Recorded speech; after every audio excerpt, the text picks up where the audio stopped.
जय हिंद दोस्तों, मैं किशन आप सबका स्वागत करता हूं। शुरू करते हैं आज के डिफेंस हेडलाइन से। भारत की प्राइवेट सेक्टर की कंपनी डायनॉटन ने भारत का पहला जेट बेस्ड लॉइटरिंग म्यूनिशन तैयार किया है, जिसका नाम कातिल रखा गया है। इसकी विशेषताओं की बात की जाए तो ये 1 किलोग्राम का पेलोड ले जा सकता है। इसका वजन 12 किलोग्राम का है।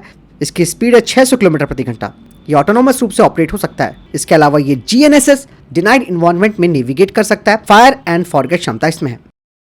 भारतीय सेना ने चीनी कंपोनेंट्स यानी कि चाइनीज कंपोनेंट्स के इस्तेमाल की वजह से 230 करोड़ रुपए से अधिक मूल्य के 400 ड्रोन्स के ऑर्डर को रद्द कर दिया है, जो कि काफी जरूरी भी हो जाता था दोस्तों। सिक्योरिटी के साथ कोई कॉम्प्रोमाइज नहीं किया जा सकता है और भारतीय सेना ने इस चीज को भांप लिया और फाइनली एक बड़ा कॉन्ट्रैक्ट रद्द कर दिया है। हालांकि ये जो कॉन्ट्रैक्ट था वो लॉजिस्टिक ड्रोन्स के लिए था।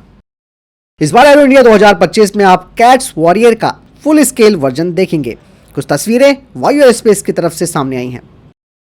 दोस्तों, कल डिफेंस अपडेट में मैंने आपको बताया था कि सोलर इंडस्ट्रीज लिमिटेड और म्यूनिशन इंडिया लिमिटेड के साथ Pinaka multi barrel rocket launcher हथियार प्रणाली के 2 वेरिएंट के लिए 10,200 करोड़ रुपए के कॉन्ट्रैक्ट पर साइन किए गए थे। अब सोलर इंडस्ट्रीज इंडिया लिमिटेड के संस्थापक की तरफ से कहा गया है कि हमने 2017 से ही मैन्युफैक्चरिंग और वैलिडेशन के लिए ट्रायल शुरू कर दिए थे और ये जो प्रोडक्ट है वो 96% स्वदेशी रूप से है और बाकी का जो 4% है, यानी कि इसमें सिर्फ एक फ्यूज शामिल है, इसे भी हम अगले 1 से 2 सालों के अंदर देश में बना लेंगे। वर्तमान में दोस्तों पिनाका की 10 रेजिमेंट्स है जिसके लिए कॉन्ट्रैक्ट साइन किया गया है, लेकिन उन्होंने कहा कि भारत सरकार पिनाका की 17 से अधिक रेजिमेंटों के लिए इनका इस्तेमाल करेगी। हो सकता है कि पिनाका की 27 रेजिमेंटें हो सकती हैं।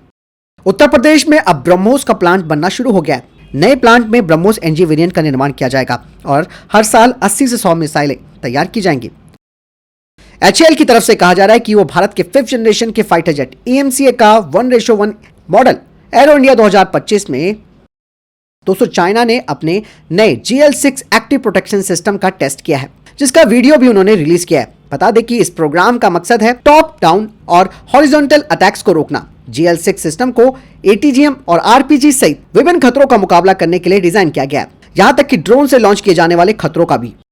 दोस्तों, भारत की प्राइवेट सेक्टर की कंपनी न्यू स्पेस, उन्होंने अपने अभिमन्यु का अनावरण किया है। New space research and technology अब भारत की रक्षा टेक्नोलॉजी में आत्मनिर्भरता की तरफ बढ़ चुकी है, खासतौर से अनमैन्ड एरियल सिस्टम डोमेन में। अभिमन्यु दोस्तों कोई साधारण ड्रोन नहीं होने वाला, बल्कि ये टैक्टिकल एयर वॉरफेयर में गेम चेंजर होगा। इस एयरक्राफ्ट को इस तरीके से डिजाइन किया गया है कि ये मैन्ड और अनमैन्ड टीमिंग के साथ काम कर सकता है, यानी कि ये इंसानी पायलटों वाले जो फाइटर जेट्स हैं उनके साथ भी काम करेगा और उन्हें एक बड़ा सपोर्ट देगा, जिससे कि इंसानी पायलटों के लिए जोखिम कम हो जाएगा। और इसकी डिजाइन फिलॉसफी भी काफी खास है। ये एक कॉस्ट इफेक्टिव ड्रोन होगा जिसका इस्तेमाल इंटेलिजेंस, सर्विलेंस और रिकॉग्निशंस के अलावा काइनेटिक अटैक्स, डिकॉय और इलेक्ट्रॉनिक वॉरफेयर में किया जा सकता है। NRT के द्वारा विकसित किया जा रहा अभिमन्यु भारत के डिफेंस क्षेत्र में स्वदेशी प्रोग्राम को बढ़ावा देने की दिशा में एक बड़ा कदम भी है और इसमें आर्टिफिशियल इंटेलिजेंस का भी इस्तेमाल किया जाएगा। यहाँ पर दोस्तों मैं आपको एक चीज और बता दूं कि HAL जिस कैट्स वॉरियर को तैयार कर रहा है, अभिमन्यु अब कैट्स वॉरियर के साथ भी मिलकर काम कर सकता है और इसे काफी कम खर्चे में तैयार किया जा सकता है, वो भी अधिक संख्या में। अभिमन्यु को ISR से लेकर लड़ाकू भूमिकाओं के लिए भी इस्तेमाल किया जा सकता है, इसलिए ये इंडियन एयरफोर्स के लिए एक जबरदस्त एसेट बन जाएगा। बढ़ते नेक्स्ट अपडेट की तरफ। दोस्तों, एरो इंडिया 2025 से ठीक पहले स्वीडिश फर्म साब ने भारतीय आर्म फोर्सेस को अपनी लेटेस्ट जनरेशन की 84 एंटी आर्मर वेपन सिस्टम की डिलीवरी सफलतापूर्वक की है। इस बारे में साब इंडिया के अध्यक्ष ने बताया। 2022 में साब को भारतीय सेना के द्वारा 84 की सप्लाई के लिए एक महत्वपूर्ण कॉन्ट्रैक्ट दिया गया था। बता दें कि 84 अपने हल्के वजन, फुली डिस्पोजेबल और मैन पोर्टेबल डिजाइन के साथ आती है और इस रॉकेट लॉन्चर सिस्टम को गाइडेंस की जरूरत नहीं होती और भारतीय सेना और भारतीय वायुसेना दोनों इसे डिप्लॉय कर सकते हैं, जो कि एंटी आर्मर और अर्बन वॉरफेयर सिनेरियो में उनकी क्षमताओं को बढ़ाएगा। 84 दोस्तों ये आसानी से टैंक, स्ट्रक्चर्स और इन्फेंट्री को खत्म कर सकती है और ये बैटलफील्ड में स्ट्रेटेजिक एडवांटेज दे सकती है। सबसे खास बात है कि सीमित स्थानों से इसे फायर किया जा सकता है। इसके अलावा साब की तरफ से कहा गया है कि साब ने हरियाणा में अपनी फैसिलिटी में कार्ल गुस्ताफ रिकॉइललेस राइफल्स के निर्माण की तैयारी शुरू कर दी है, जो कि मेक इन इंडिया के प्रति उनकी प्रतिबद्धता है। यानी साब इंडिया ने कहा कि हमने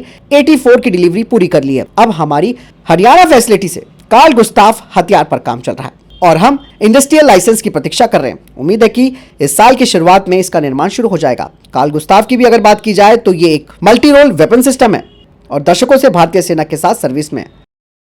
चलिए बढ़ते नेक्स्ट अपडेट की तरफ। दोस्तों, एरो इंडिया 2025 में तेजस मार्क 2 के एडवांस कॉकपिट को दिखाया जाएगा। दरअसल दोस्तों ये जो एडवांस कॉकपिट है LCA मार्क 2 का, और ये जो कटिंग एज फीचर है दोस्तों, वो पायलटों की इफेक्टिवनेस को बढ़ाएगा। LCA Mark II भारत के स्वदेशी तेजस फाइटर जेट का ही एक डेवलपमेंट है, जिसमें कि एक लार्ज एरिया डिस्प्ले होगा, साइड स्टिक फॉर कंट्रोल होगा, इसके अलावा wide angle head up display जिसे कि हुड कहते हैं वो होगा, और साथ ही साथ स्टेट ऑफ द आर्ट दूसरी टेक्नोलॉजियां भी होगी। LCA Mark II का जो कॉकपिट है दोस्तों, वो पहले वाले जो संस्करण है उनसे ज्यादा एडवांस होगा, जिसका उद्देश्य है पायलटों की सिचुएशनल अवेयरनेस और उनकी कंट्रोल क्षमता को बढ़ाना। और लार्ज एरिया डिस्प्ले कई कार्यों को एक इंटरफेस में इंटीग्रेट करता है, जिससे कि पायलट का जो कार्यभार है वो कम होता है। Wide angle head up display एक और हाईलाइट है, जो कि सीधे पायलट की लाइन ऑफ साइट में प्रक्षेपित होता है। यह सुनिश्चित करता है कि ऊंचाई, गति और हथियार की स्थिति जैसी आवश्यक जानकारी हमेशा दिखाई देती रहे, जिससे कि उड़ान या फिर युद्ध के महत्वपूर्ण चरणों के दौरान उपकरणों को देखने की आवश्यकता कम हो जाती है। और ये हुड नाइट विजन गॉगल को भी सपोर्ट करता है। बढ़ते नेक्स्ट अपडेट की तरफ। DRDO तिरुवनंतपुरम में नए STFE इंजन प्रोडक्शन फैसिलिटी स्थापित करेगा, जो कि एक क्रिटिकल कंपोनेंट है हमारी इंडिजीनियस टेक्नोलॉजी क्रूज मिसाइल यानी कि ITCM का। और इस नई फैसिलिटी से STFE इंजनों के प्रोडक्शन को बढ़ावा मिलेगा, जो कि हमारी स्वदेशी ITCM की हाई स्पीड और सटीक क्षमताओं के लिए काफी जरूरी है।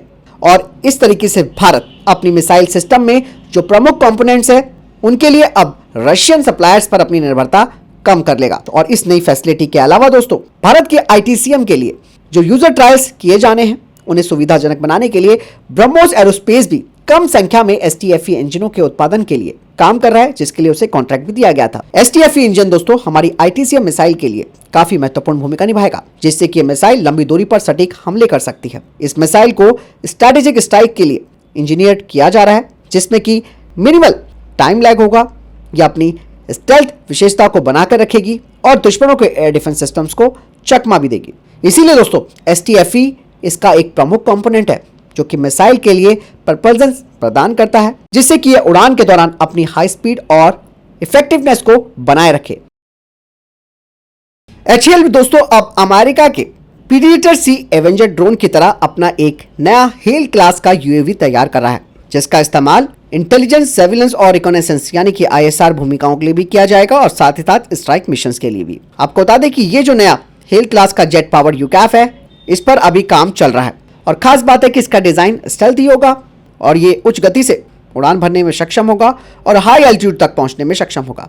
आपको बता दें कि ये जो नया हेल क्लास का UAV होगा वो हमारी आर्म फोर्सेस की क्विक रिस्पांस टाइमिंग को बढ़ाएगा। और उम्मीद ये की जा रही है कि ये प्लेटफॉर्म मल्टी मिशन लंबे समय तक चलने वाला medium to high altitude remotely piloted aircraft system होगा, जो कि wide area surveillance, time sensitive strike missions और जमीनी और समुद्र दोनों में काम कर सकता है। और ये hello class UCAF stealthy feature के साथ आएगा, यानी कि ये ऐसे वातावरण में काम कर सकता है जहां जोखिम अधिक है और यहां पर जो सर्वाइबिलिटी है वो काफी महत्वपूर्ण होती है। और स्टेल्थ टेक्नोलॉजी की वजह से ये जो प्लेटफॉर्म है वो आसानी से दुश्मनों के रडार और उनके एंटी एयरक्राफ्ट सिस्टम के द्वारा डिटेक्ट नहीं किया जाएगा, जिससे कि भारत कंटेस्टेड एयर स्पेस में भी आसानी से काम कर सकता है। आपको बता दें कि इस हेल UCAF की स्पीड और लॉन्ग इंड्योरेंस क्षमता को बढ़ाने के लिए इसे STFE-25 यानी कि हिंदुस्तान टर्बोफैन इंजन के द्वारा ऑपरेट किया जाएगा, जो कि 25 किलोन्यूटन टर्बोफैन इंजन है। लेकिन अभी फिलहाल विचार ये चल रहा है कि जो रशियन NPO Saturn AL-55 है, जो कि एक लाइसेंस प्रोड्यूस इंजन है, इसे भी कंसीडर किया जा रहा है इस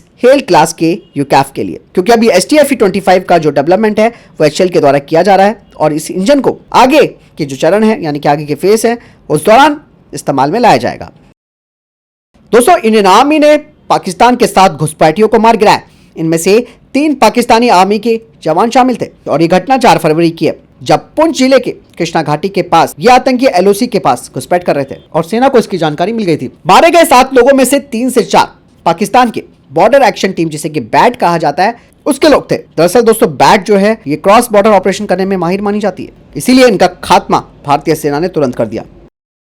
बढ़ते नेक्स्ट अपडेट की तरफ। कल मैंने आपको डिफेंस अपडेट में बताया था कि लद्दाख के हाई एल्टीट्यूड वाले इलाके में स्ट्राइकर वाहनों का मूल्यांकन किया गया, जहां पर जेवलिन ATGM का प्रदर्शन खराब रहा, जिसकी जांच की जा रही है। लेकिन दोस्तों, यहां पर बता दें कि स्ट्राइकर ने काफी अच्छा परफॉर्मेंस दिया है हाई एल्टीट्यूड में। ऐसा नहीं है कि मैं स्ट्राइकर का सपोर्ट कर रहा हूं, लेकिन जो रिपोर्ट आई है वही मैं आपके साथ डिस्कस कर रहा हूं। यहाँ पर जो जेवलिन ATGM की विफलता का कारण सामने आया है वो भी आपको मैं बता दूं कि वो जो मिसाइल इस्तेमाल हो रही थी वो पुरानी थी, यानी कि विंटेज है। हालांकि भारत ने अमेरिका के साथ कॉन्टैक्ट किया है कि जेवलिन सिस्टम का दोबारा से परीक्षण किया जाए। हालांकि दोस्तों कुछ लोग ये कह रहे थे कि स्ट्राइकर डील एक भयानक विचार हो सकता है क्योंकि हमारे मेक इन इंडिया और घरेलू प्रयासों को पूरी तरीके से विफल कर देगा। यहाँ पर एक चीज और कहने वाली बात है, we are not supporting striker, लेकिन इतना जरूर है कि भारत को भविष्य के लिए अपने को तैयार करना है, इसीलिए जरूरी इन्वेस्टमेंट भी करना होगा। हमें अपने लॉन्ग टर्म स्ट्रैटेजिक लक्ष्यों को भी देखना है, इसीलिए वैश्विक शक्तियों के साथ साझेदारी होना काफी जरूरी हो जाता है, जो कि सिर्फ सुरक्षा हितों के बारे में होती है, ना कि किसी को बेवकूफ़ बनाने की। भारतीय सेना को मालूम है कि हमें क्या करना है क्या नहीं करना। भारतीय कंपनी ऑलरेडी बहुत अच्छा काम कर रही है, लेकिन डिमांड बहुत ज़्यादा है, तो उस हिसाब से चीज़ों को मैनेज किया जा रहा है, परफॉर्मेंस देखी जा रही है, बहुत चीज़ें हैं दोस्तों। हम बिल्कुल सवाल नहीं उठा रहे सेना के द्वारा जो भी किया जा रहा है, क्योंकि सेना अपने फैसले बहुत कठोर मानकों के आधार पर लेती है, और ये बात उन लोगों को भी समझ में आनी चाहिए जो कि हर चीज़ का विरोध कर रहे हैं। ऐसे तो आप ये भी बोल देंगे कि आपने राफेल फाइटर जेट क्यों खरीदा, वो भी तो विदेशी फाइटर जेट है, तो समझिए दोस्तों। तो फिलहाल तभी तक टॉप डिफेंस अपडेट वीडियो के सामने कोई प्रश्न जवाब है, आपको कोई सवाल है कमेंट सेक्शन में लिखकर जरूर पूछ सकते हैं। वीडियो को लाइक और शेयर जरूर कीजिएगा। जय हिंद, वंदे मातरम।